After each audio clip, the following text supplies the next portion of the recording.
Hello, citizens of our nation, RAWR here, and yes, we have finally made it. We have completed this entire recap journey that I promised that I was going to take you guys on.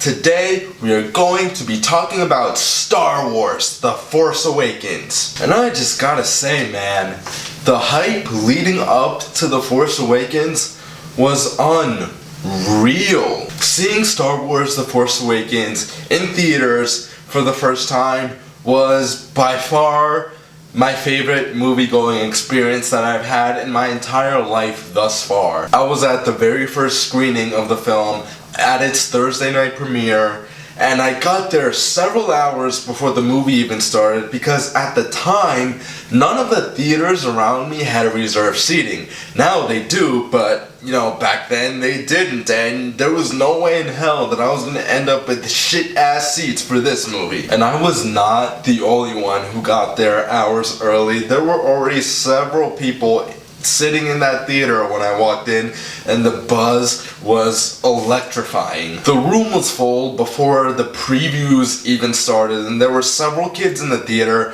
who were all around, like swinging around their lightsabers, and I actually remember that this group of kids actually walked up, well, more like ran up to the front of the theater, and they started lightsaber dueling right there in front of everyone, which was so funny. When I first entered the building, like I said, it was several hours before the movie started.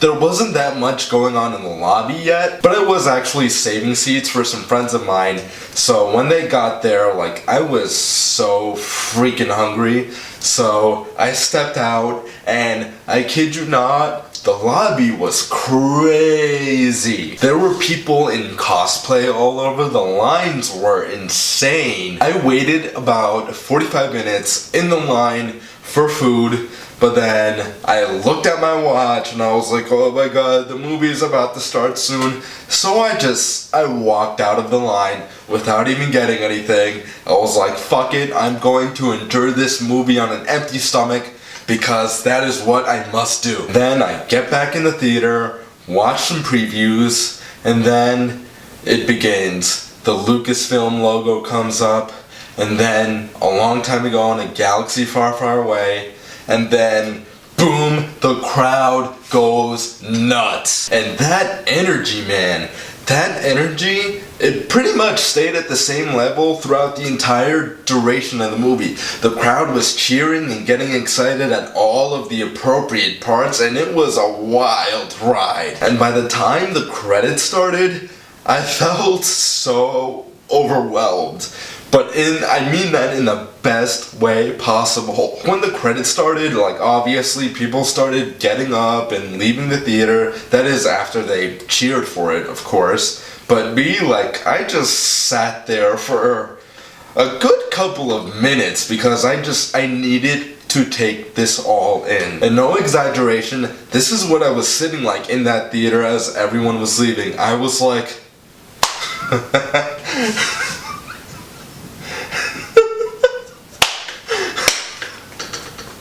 I know, I'm very fucking pathetic, am I? And the crazy thing is that, to me, it is so hard to believe that it has been 2 years since that night, since this film has been released. To me, it still feels like I just saw The Force Awakens for the first time 2 days ago. Okay, but enough about that. Let's get to talking about the actual movie. There are so many positive things that you can possibly say about Star Wars, The Force Awakens, and to me, the biggest one by far is the characters. I really love the introductions of Rey, Finn, Kylo Ren, Poe Dameron, BB-8. They are all such worthy additions to the Star Wars universe, and they work so well with each other. Rey, Kylo Ren, and Finn each have very compelling individual storylines that will definitely keep you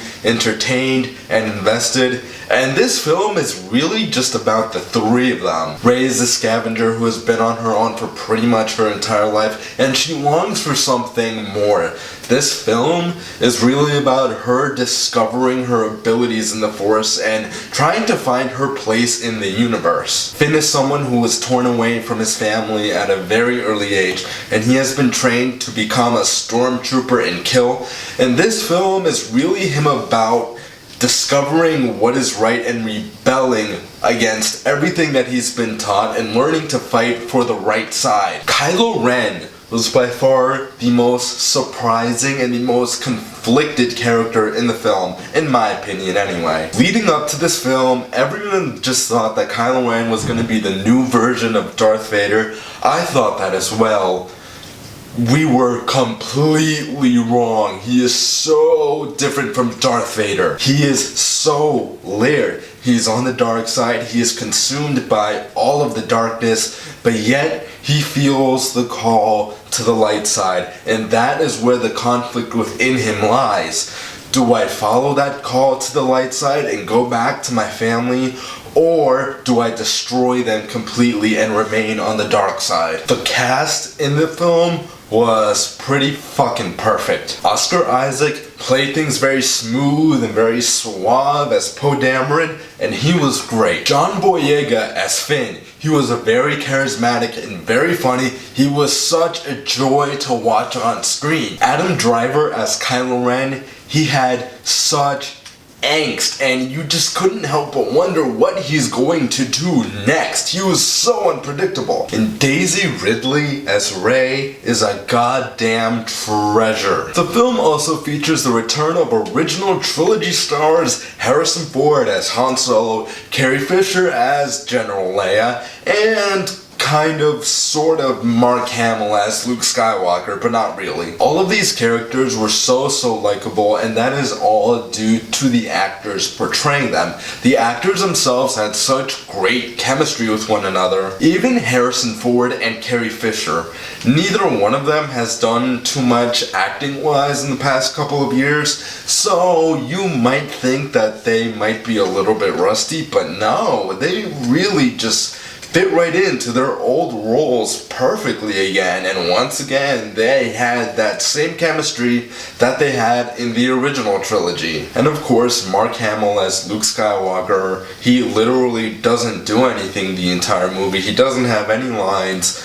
All he really does is just turn around and take his hood off. But you know what? I don't even mind that, because this film used the character of Luke Skywalker, or more so, the legend of Luke Skywalker. I think that would be more appropriate to say. It used the legend of Luke Skywalker so well. Other actors who gave really good performances in the movie were Lupita Nyong'o, Andy Serkis, Donald Gleason, and Max von Sydow. One of the many reasons as to why this film was really hyped up prior to its release was its emphasis on practical effects rather than CGI and digital effects. You see, one of the most criticized things in the Star Wars prequels were its overuse of CGI that it really hasn't aged well. I even mentioned in my Star Wars Revenge of the Sith review that that film was filmed entirely in front of a green screen. That movie was nothing but CGI all over the place. And I said that because that CGI really has not aged very well, Revenge of the Sith often feels like more of a video game rather than a movie. Make no mistake about it, there is tons and tons and tons of CGI in Star Wars The Force Awakens, but there's also so much more practical effects and real sets than there were in any of the prequels. And I do feel like that really contributed to the overall atmosphere of the film. A lot of the locations where they shot this film have a very lived-in and rugged feel to them. And the world is inhabited by all these strange, like, aliens and creatures that are really just real-life people / extras in costume and makeup. This isn't like the prequels where every single animal or creature or species or alien or whatever was CGI. And like I said before, because the CGI in the prequels hasn't aged very well, all of those species, like nowadays, it looks fake as shit. The Force Awakens is not like that, not even for a split second. Not once did I look at any of the species and think to myself, oh, you're CGI, you look so freaking fake. What I did say to myself several times was, wow, look at this cool alien, look at this cool creature, they look so great. Obviously, it's only been 2 years since this film was first released, and only time will tell how well it will age. For all I know, 10 years from now, I'll be looking at this film and I'll be like, oh my god, everything looks so fake. The practical effects look terrible, the CGI looks terrible, you know, things of that sort. But the original Star Wars trilogy, which is 40 years old, has aged incredibly well, and I think The Force Awakens has a better chance of aging well than the prequels did. There are two things that are going to be great in any Star Wars film, whether it's a bad Star Wars film or a good Star Wars film, and those two things are the action and the musical score. The Force Awakens is no exception to this rule. The Force Awakens had great action, it had great lightsaber duels, it was so exciting, and it meant so much more because you actually cared about the characters who were involved in all of these action scenes. It was impactful. And of course, the John Williams score never disappoints. Personally, I love Rey's theme, I love Kylo Ren's theme, I love the March of the Resistance theme, I love a lot of the music in this movie. But just like almost any other film out there, The Force Awakens is not without its negatives, and in terms of the negatives in this film, I have 5 things. 4 of those 5 things are pretty much just nitpicky things. One is a little bit more significant, but let's get right into it. The first negative I have is with the Rathtar scene. In this scene, every time the Rathtar grabs someone, it eats them and kills them immediately. However, when the Rathtar grabs Finn, it just drags him across the hallway for like an eternity, which conveniently gives Rey enough time to save him. Again, that's something that's not really a big deal, but that is a bit of an inconsistency that kind of bothers me a little bit. The reveal that Kylo Ren is Han Solo and General Leia's son, it was only mentioned casually in a conversation with Snoke, and yeah, that's it. I just feel like a reveal this big should have been more dramatic. It doesn't have to be a Luke, I am your father. It doesn't have to be on that level, and let's face it, there's really no way that you could ever reach that level again. But come on, they could have done a better job with that. How I would have fixed that? It's simple, just don't have Snoke mention that Kylo Ren is Han Solo's son. Just cut that line out completely, and then what you can do is just hint. Throw hints at the audience that might lead them to think that. Then, during the battle at Maz Kanata's castle, just have one very brief moment between Kylo Ren and Han Solo. And when I mean brief, I mean like no longer than 10 or 15 seconds. You could just have them intently staring at each other and you wouldn't even need any dialogue. A moment like that would have made it obvious to the audience, and even if it didn't, you can still have that scene when Leia comes off the ship and Han says, "Leia, I saw our son, he was here." That can serve as the confirmation as to what the audience was thinking. Maybe there is a better way to reveal it than that, but that's just my 2 cents. Moving on, Captain Phasma. Need I say more? Prior to the release of The Force Awakens, they really built up Captain Phasma as this really badass, reckless warrior that you do not want to mess with. But then you watch the actual movie and she doesn't do a damn thing, she's useless. But here's how they could have fixed that.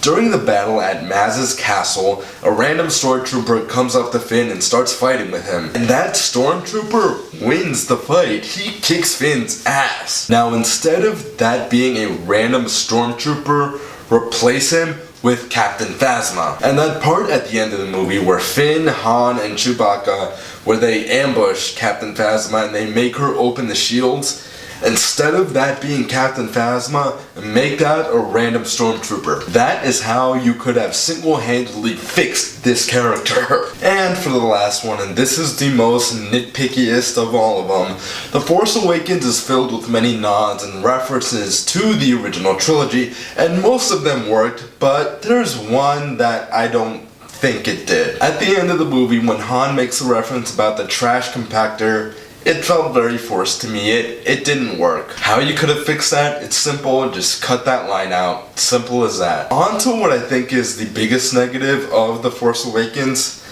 This film does not tell you what is going on politically in the galaxy or what the conflict between the First Order and the Resistance is all about. Yes, it is mentioned in the opening crawl that they are both looking for Luke Skywalker, they're both searching for him, but come on, there's gotta be more to it than that. There have been many criticisms that The Force Awakens was basically just a remake of A New Hope, and I gotta say, I disagree with that strongly. I understand where those criticisms are coming from, but I just don't see it that way at all. I think that the reason why people have that criticism is because of the whole Starkiller Base thing, which is basically another Death Star. And yes, Starkiller Base is another Death Star.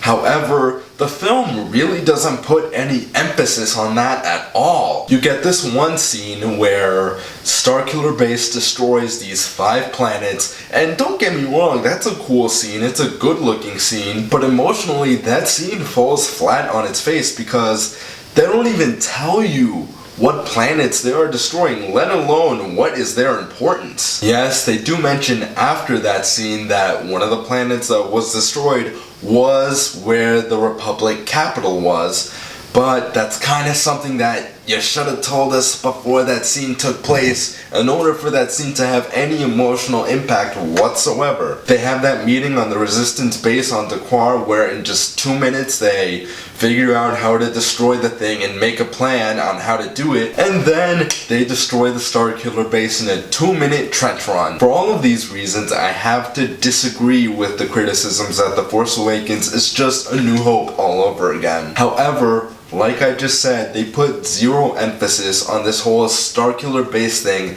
and that is actually a negative to me. In that one scene that I mentioned before, Starkiller Base destroys the planet that was the Republic capital. This is a big, huge thing, and the film just brushes it off as if it's nothing. In order for that scene to have had any emotional impact on the audience, you really need to know what this conflict between the Resistance and the First Order is really about, and what is going on politically in the galaxy. Sadly, the film fails to explain any of that. Sadly, all that we get from the film itself is that they're both looking for Luke Skywalker, and come on, there's so much more to it than that. That can't be it. This novel right here, Star Wars Bloodline by Claudia Gray, it takes place a couple years before The Force Awakens begins, and it does an excellent job at filling in those holes. In this novel, you see the beginnings of both the Resistance and the First Order,